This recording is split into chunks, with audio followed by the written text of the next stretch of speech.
I'll try. Hi, this is Terry from Fabric Junction, and I'm here to show you another one of our 6.5 inch blocks. And today's is called Card Basket. And if you're thinking of card trick, it doesn't look anything like that. Because here are the blocks that I made for the quilt. And then here it is as a pot holder with a slightly different take on it. So part of it is half square triangles, and that I have shown you numerous times how to make our half square triangles. So today I would need to show you the center because it's a little different, and our hourglass. And I'm going to start with the center.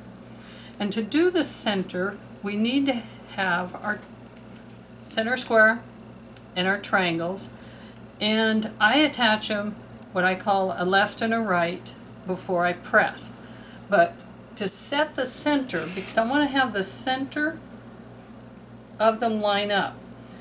And one of the tricks that I like to do, okay, as you see, I folded this forward, so I folded my right sides together and did a little press. On the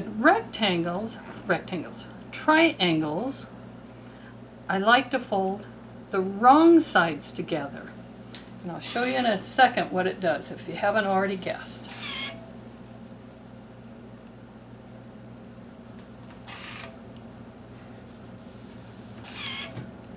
They just kind of fall into each other because they're folded both the same way. So then I don't have them fighting, and since they fold into each other, they're exactly where I want them so that I can sew.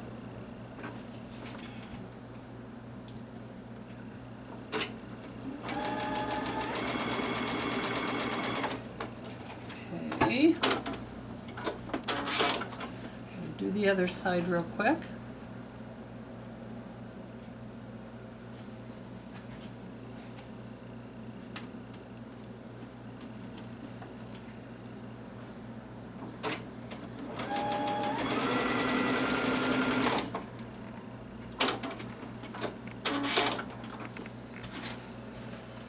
Now we'll press them open. If you have a hard time getting that little fold that you pressed, doesn't want to press out, it just happens to be stubborn, get your best press and give it a little squirt, and that'll take care of it. Now I need to mark my other two sides. So one here, one here. So I don't need the mark clear across. Do the same with my other two triangles.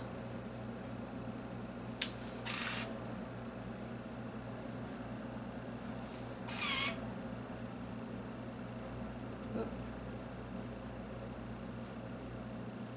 we go. And I did it backwards. I wasn't even thinking when I changed it. There.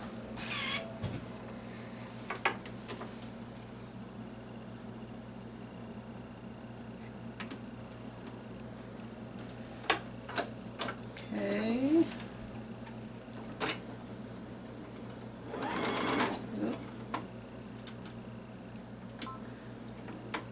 Didn't quite get it so that the feed dogs would grab.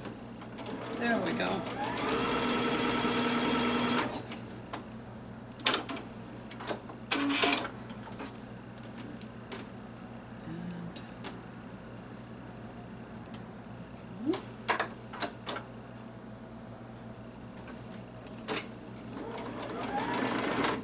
And I did it again.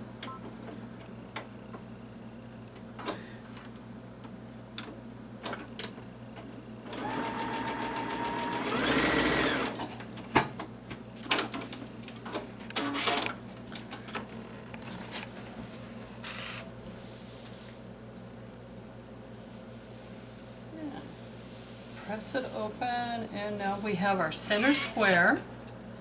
Trim off your dog ears.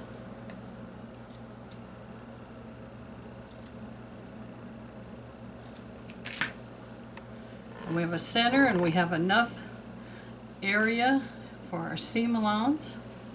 So we'll move on to our hourglass. And to do the hourglass, like the half square triangles, we start off the same.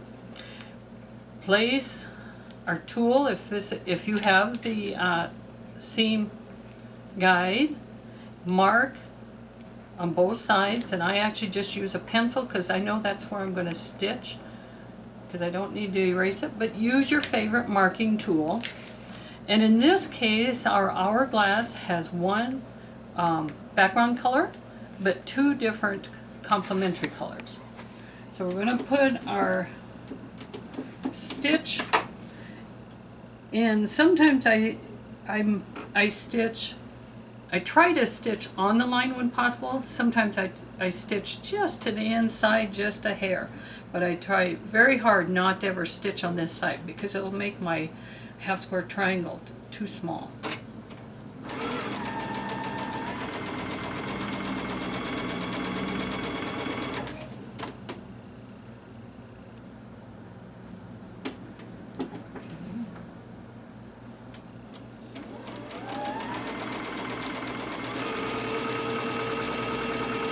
Down one side, and go the other way.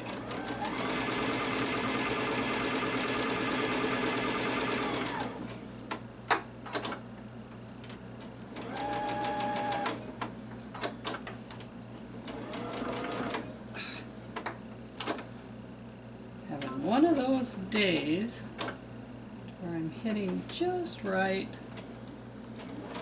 There we go.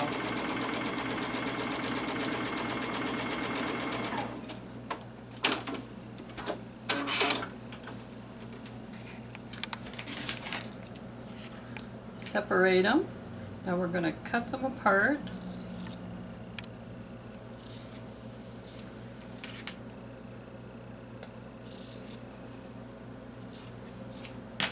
And press to the dark. So I like to have the dark on the top.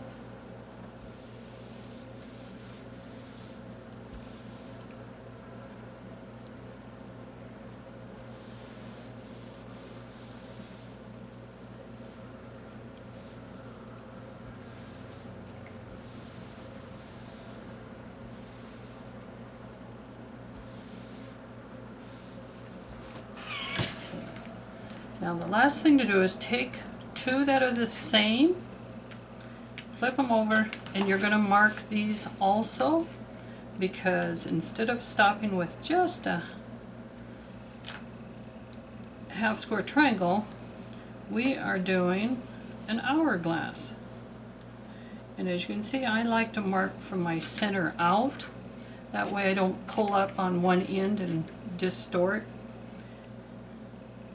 And I do find my lines and hold them down nice and tight so it doesn't slip. Now we'll line them up opposite colors, and since you press to the dark, they want to just snug right up into each other.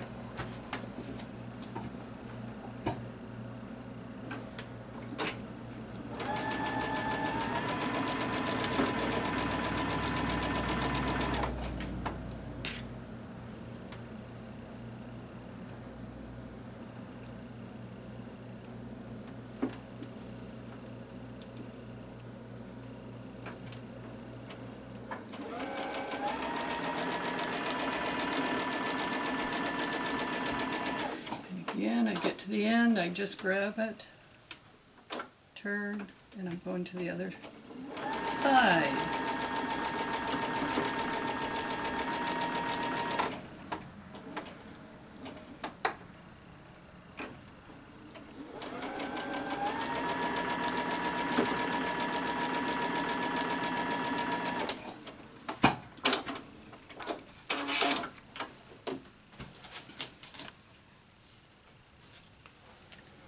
Again, we're going to cut.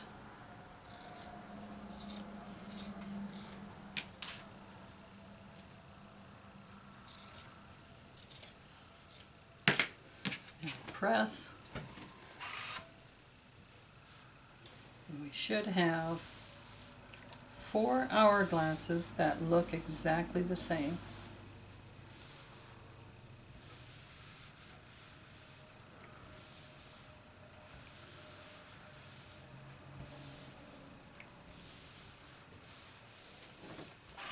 Okay, and once again, you'll trim away those dog ears.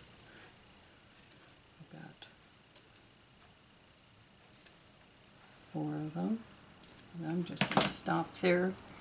And then place it, once we place it in our center, we get that nice square look in our block.